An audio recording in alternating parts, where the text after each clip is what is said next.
Selamat datang dalam pembelajaran prakarya kelas 9 semester 2 pada bab pengolahan bahan pangan setengah jadi dan bahan hasil samping dari hasil perikanan dan peternakan menjadi makanan siap konsumsi. Jangan lupa untuk di-subscribe ya. Ayo belajar channelnya agar kamu mendapatkan notifikasi video berikutnya. Ingat, subscribe itu gratis loh.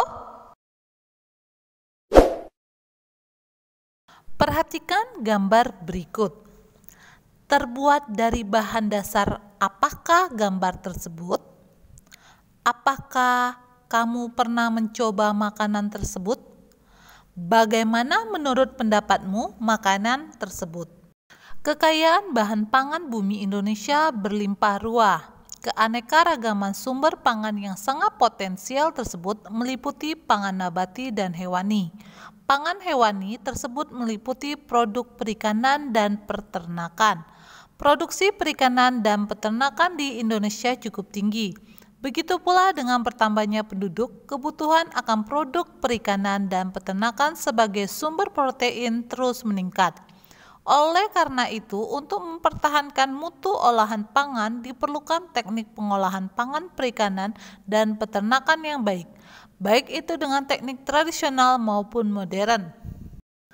Makanan dari bahan setengah jadi. Bahan pangan setengah jadi adalah bahan pangan mentah yang telah mengalami pengolahan dengan cara pengawetan. Bahan pangan setengah jadi dari hasil perikanan dan peternakan tidak semuanya siap konsumsi, tetapi masih perlu pengolahan lebih lanjut untuk menjadi siap saji atau siap konsumsi. Olahan pangan setengah jadi berbahan baku daging sapi dan daging unggas saat ini banyak diminati masyarakat modern, terutama yang memiliki aktivitas bekerja yang padat, karena pengolahan bahan setengah jadi disimpan lama dalam kondisi beku dan juga dapat disimpan dalam kondisi kering. Jenis dan manfaat. Jenis-jenis bahan setengah jadi dari hasil perikanan dan peternakan sebagai bahan baku dalam membuat makanan siap konsumsi antara lain: 1. Bakso ikan. Bakso ikan adalah olahan ikan yang terdiri dari beberapa pilihan bahan pokok seperti ikan tuna, surimi, udang, kakap, dan marlin. Diramu dengan tepung tapioka dan racikan bumbu istimewa, masing-masing mempunyai rasa khas yang menggugah selera. Sangat berbeda dengan bakso daging, bakso ikan memiliki tekstur yang lebih lembut dan gurih. Bakso ikan sangat nikmat dimasak dengan cara direbus atau digoreng dan disajikan masih hangat. Di musim hujan atau cuaca dingin, bakso ikan adalah teman setia yang menghangatkan tubuh. Kalian sudah pernah coba kan?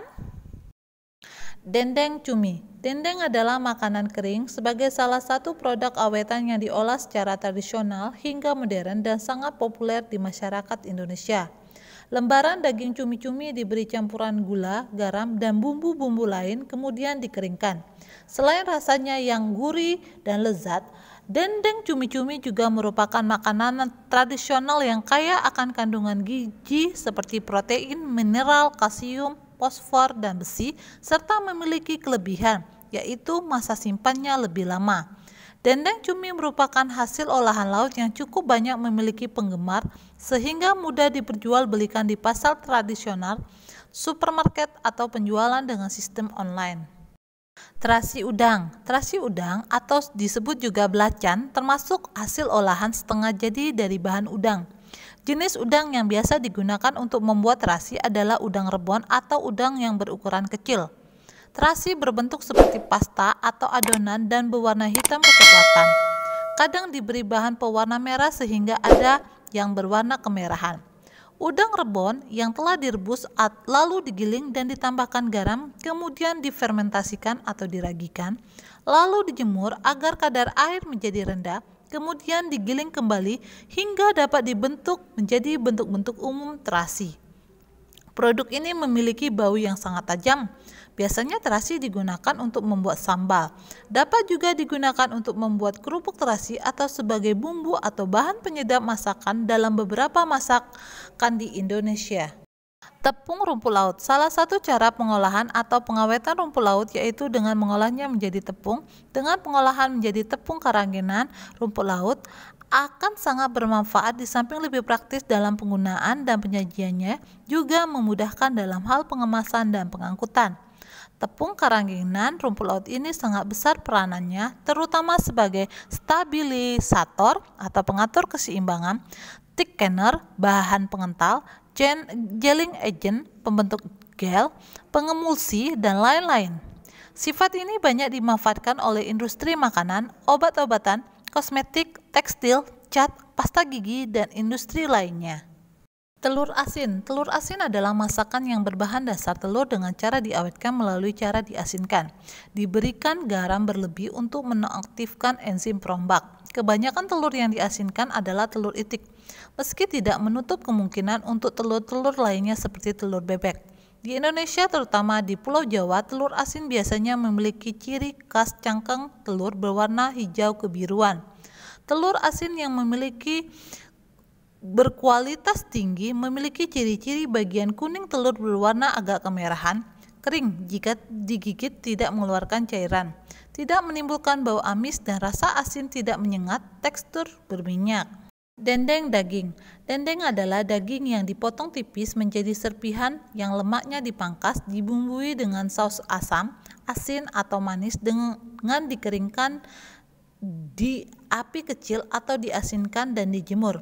Hasilnya adalah daging yang asin dan setengah manis dan tidak perlu disimpan di lemari es. Dendeng adalah contoh makanan yang diawetkan. Dendeng termasuk makanan berbentuk lempengan yang dibuat dengan cara pengeringan. Bumbu yang digunakan dalam pembuatan dendeng adalah garam dapur, gula merah, dan rempah-rempah.